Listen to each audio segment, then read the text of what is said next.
Thank you, Leanne.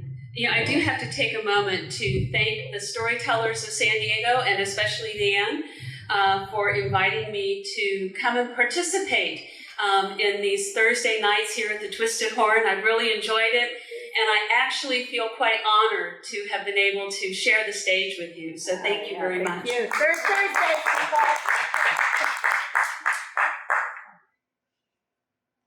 Love stories. In all of the traditional love stories out there, you have some very basic components. First, you have to have two lovers. They have to get separated in some way by some evil entity. They need to go on a journey or a quest. They have to have trials and tribulations, and then something helps them along the way until finally they get back together and they live happily ever after, right? Okay. That's your love story. Yeah. I've actually lived that love story.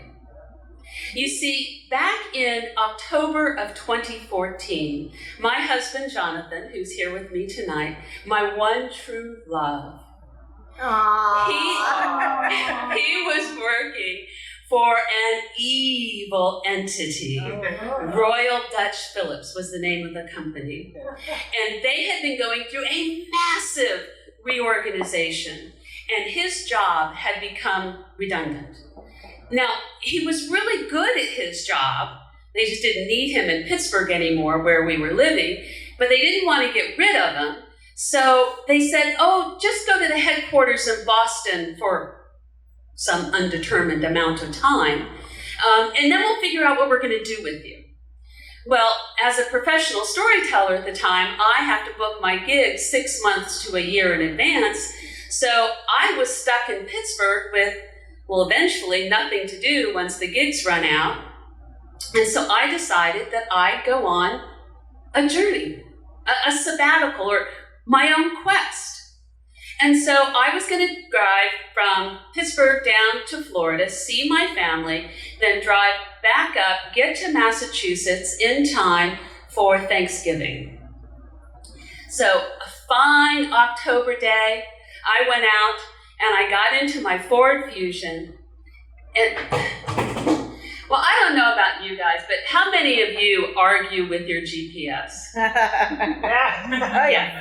Yeah. I think there's three kinds of people in the world. First of all, there are those people who have never owned a GPS, won't ever own one, and instead they give you verbal directions. Just go on down the road here to the brown house, turn left, go left, go down to the fourth church, turn right, go over the alleyway, through the bank parking lot, and Mom's doctor's office will be on the left. That's my sister.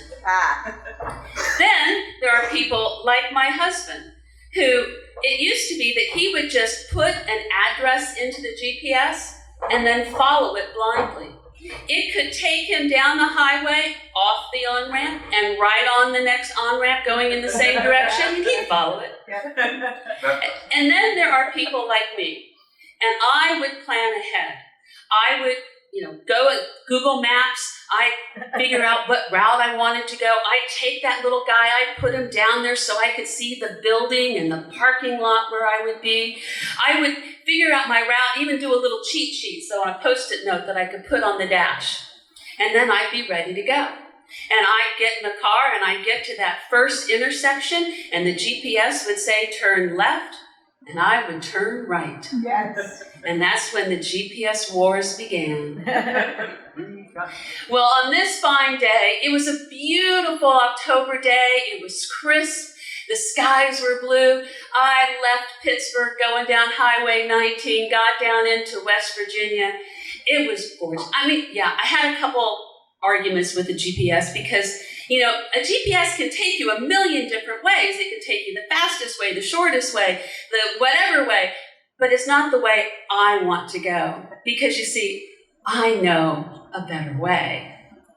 And so you get to that first turn and you hear recalculating. Yes. Well, this fine day, I was driving down Highway 19 and I hadn't really had that many arguments with the GPS. We were going along just great. I was rocking out to 70s on 7 on XM radio. It was just wonderful. I'm just driving away, and all of a sudden I hear a dunk. I get a little Jimmy in the steering wheel. Dunk. Jimmy. Oh, man. I know what that is. That's a tire. Dunk. So I look at my GPS. I need some help. Come on. And I look, and it's solid green. I am in the mountains of West Virginia, and there is nothing. I can't see an intersection for as far as I can see. And I'm going along, and I'm thinking, okay, if I just slow down, I can ease it on. Tunk, tunk. The steering wheel's going more and more, and I'm like, oh man, I can do it. And all of a sudden, I hear this other noise. There's like this roaring noise coming up behind me. And tunk, tunk, oh, come on, tunk, tunk, roaring noise. And finally, I look in my rearview mirrors, and it looks like the Hell's Angels are descending upon me. I mean, I look behind me, and there's like 1,000 motorcycles coming down the highway. I'm like, oh man, what am I gonna do? I'm a woman alone on the road, and all of a sudden, bam, the tire blew. I couldn't do anything. I had to pull over and wait. I got down in the seat just as far as I could, hoping that they wouldn't be able to see that I was a woman by myself out there all alone in the wilds of West Virginia. And that roaring noise that's just coming down, all of a sudden it feels like it's just engulfing me in all of this noise. And I'm like, oh man, come on, please, just go on right by me. And then all of a sudden I hear and I look up, and there was a behemoth of a man standing at my window. He had a wind-blown beard. He looked like a Viking. He was standing there, and he looks at me and goes, "What's up, sweet cheeks?" Nothing. No, that's fine. I'll call AAA. I promise. I'm okay. And just at that moment, I saw 2 other big bears of men came, and they were looking at my right front tire. And one of them looks up and says, "Park your truck." And just then, a cherry red Harley trike pulled up at my right front corner panel. And I could see the back of that black leather jacket that they had on. And it said, "Motorcycle riders for Jesus."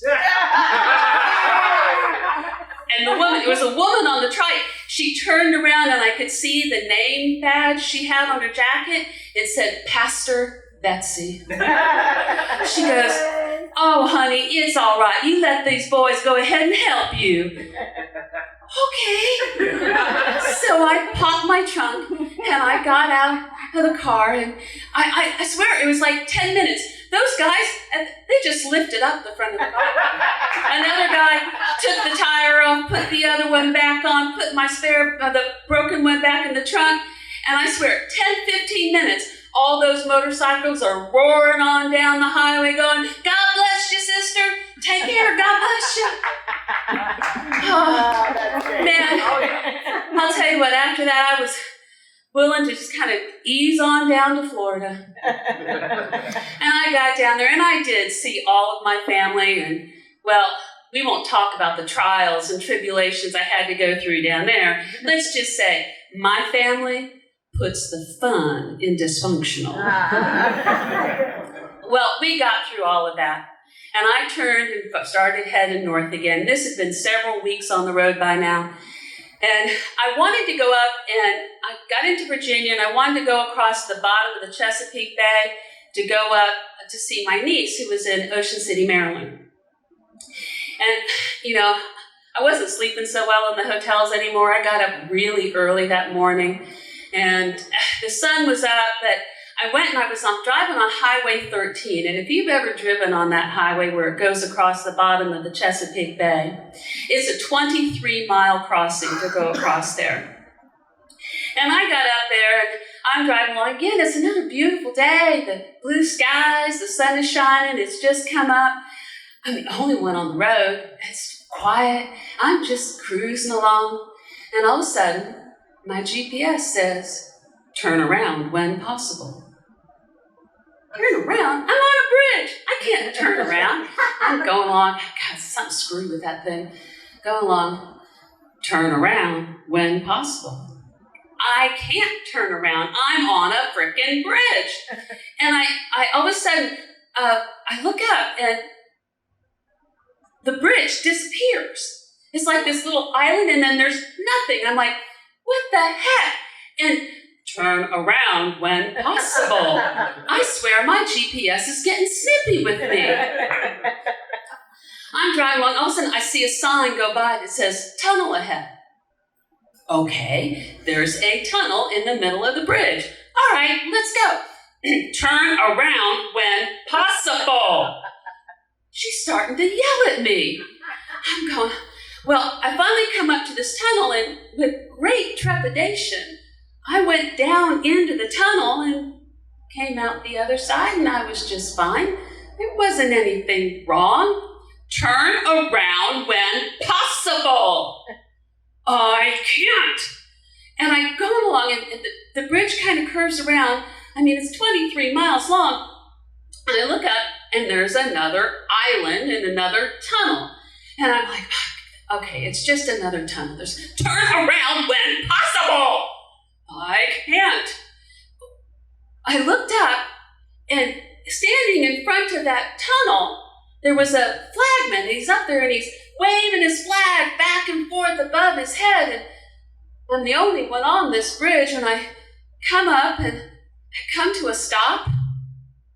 Just at that moment, 2 Navy hovercraft come roaring up and beach themselves on either side of this island at this tunnel. I'm like, what is going on? It must have been like 100 Navy frogmen or whatever they are. They come running up. They've got their big old guns with them. Some of them start pointing their guns at the entrance to the tunnel. 2 of them turned around and pointed their guns at me. The flagman calmly walked around my car and ducked down behind me. And my car started to shimmy. It was like I was in an earthquake or something. And it's shimmying away, and all of a sudden I could hear this roaring engine starting to come roaring up out of that tunnel. And it comes up. As soon as it comes out of the tunnel, the guys are shooting their guns off in the air. But it comes up and it screeches at a halt right in front of me. And I'm like, oh my God. One of the guys goes over and he reaches up and he grabs the door and he yanks it open and he grabs this guy and pulls him out. He's in fatigues. His face is all painted black. And they take him and they handcuff him and march him off onto one of the hovercraft.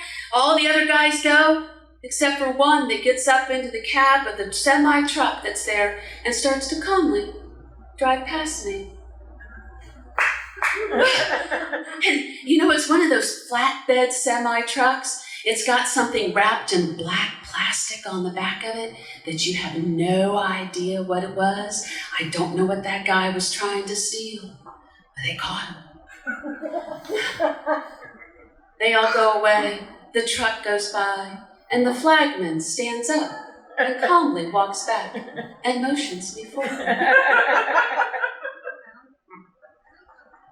I went on down into that tunnel with a lot more trepidation on that second tunnel. I went all the way in. I came out, finished off that other bridge, got to the other side of the Chesapeake Bay, and there's this really nice rest area there where you're supposed to go and enjoy the view of the bay and the bridge. I sat there trying to put my heart back into my chest. All of a sudden, my GPS said, "The previous navigation was brought to you by Godmother's Practical Solutions. It is highly recommended that in the future you follow our directions." Well, I do have to say that I did follow Godmother's Practical Solutions the rest of the way up, seeing my niece, picking up my son in Brooklyn, all the way back up to Massachusetts, where I was reunited with my one true love. Now, I do have to say that, we are living, well, as long as I'm not arguing with the GPS, we are living happily ever after. And this July, we will be celebrating our 40th wedding anniversary.